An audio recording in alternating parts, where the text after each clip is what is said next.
We're now joined by Melissa Gertz, co-founder, executive director of the Community Justice Center. Good to see you, Melissa. It's last time we saw each other was in person at the Berrie Awards. It was.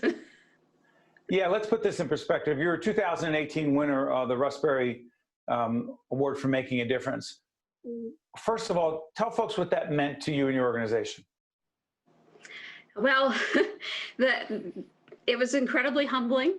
It brought me back to kind of a guiding star for me, which is the former New Jersey State Supreme Court Justice Virginia Long. One of her quotes that has guided me for a long time. You will have the chance to make a difference. The issue is whether you will take it. You can be an ordinary thread in the tunic, or you can be that royal touch of purple that gives distinction to the garment. Be that royal touch of purple to the world. Winning that award confirmed that I was doing something right. And I was last year, thanks to the publicity of the foundation, I was lucky enough to be inducted into the Supreme Court of the United States in front of all 9 justices. Amazing. You know, I was remiss. I don't want to assume that if people saw our previous interviews that they know what the Community Justice Center is. A, what is it, and who do you serve? So the Community Justice Center is a legal services nonprofit based in Trenton, serving central New Jersey's veterans and others who struggle with invisible disabilities. Basically, we assist them in trying to get the treatment and benefits that they rightfully deserve, either before the Department of Veterans Affairs or the Social Security Administration. We are the only New Jersey legal services nonprofit accredited to appear in Veterans Court. We've been asking all the winners of the Russ Berrie Award for Making a Difference, the Making a Difference Award, is this.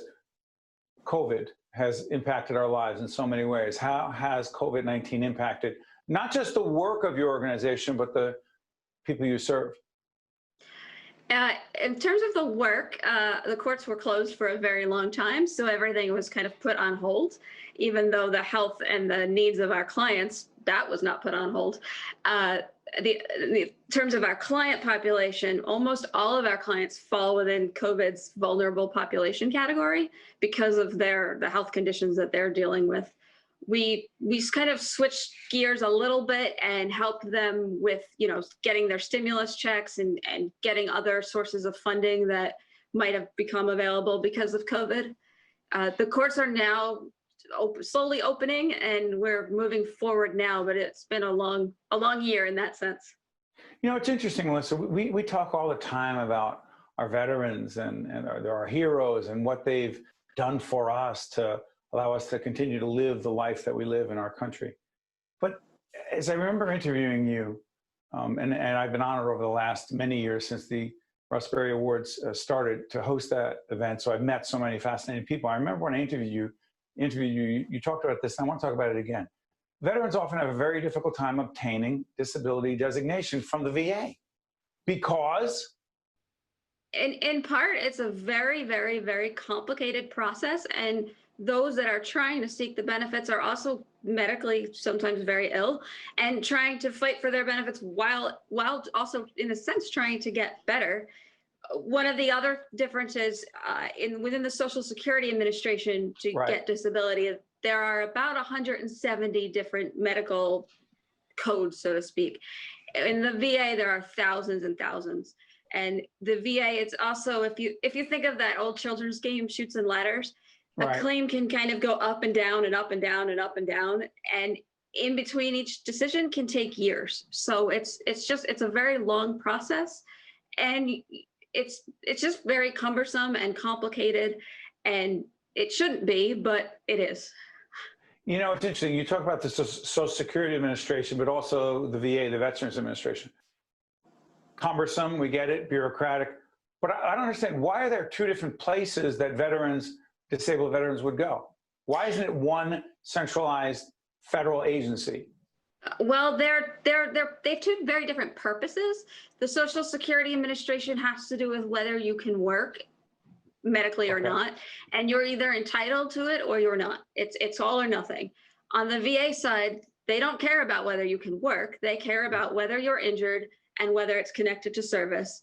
And and you get, you don't get all or nothing. You can get partial disability. You can get, it's on a scale. But because they have two different purposes, they have two different definitions of disability, and they also don't talk to each other very well. Shocking. So you say about federal agencies. You know, I want to do this. Melissa, tell folks in the time we have left why you care so much about these veterans. So it's very personal to me. In the summer of 2004, while in the midst of attending Rutgers Newark Law School, I was doing civil rights work in the Mississippi Delta, and life pretty much decided to rudely interrupt. In short, I was in a near fatal car accident. I survived, but not without a face full of hardware, extremely limited vision, PTSD, and most significantly, traumatic brain injury. So I have an insight because of my personal experience, and I have the legal background to serve these veterans. And I would say they're more willing to open up to me because I share their experience. It's highly personal for you. I remember you told me that when we were up at Ramapo when you received the award, the Berrie Award. Highly personal for you. I also, another way that I would say inspire my clients, after my car accident, I was told I needed to find another career, and that becoming a lawyer was no longer going to be feasible. And that wasn't going to do. I had wanted to be a lawyer since my childhood days of watching Matlock. And I said, no, I'm going back to school. And I persevered while others were competing for postgraduate clerkships and associate positions. I was learning how to see again. But I finished, and I took Pennsylvania and New Jersey bar exams, and I passed on the first try. This is Melissa Gertz, co-founder and executive director of the Community Justice Center, the 2008-2018 winner of the Russ Berrie Making a Difference Award. Melissa, thank you, not just for joining us as part of this 25 for 25 initiative, recognizing 25 winners over 25 years of the Berrie Award, but more importantly, thank you for the work you do every day. Thank you, Melissa. All the best. Thank you. You too. I'm Steve Adubato. Thank you so much for watching. We'll see you next time.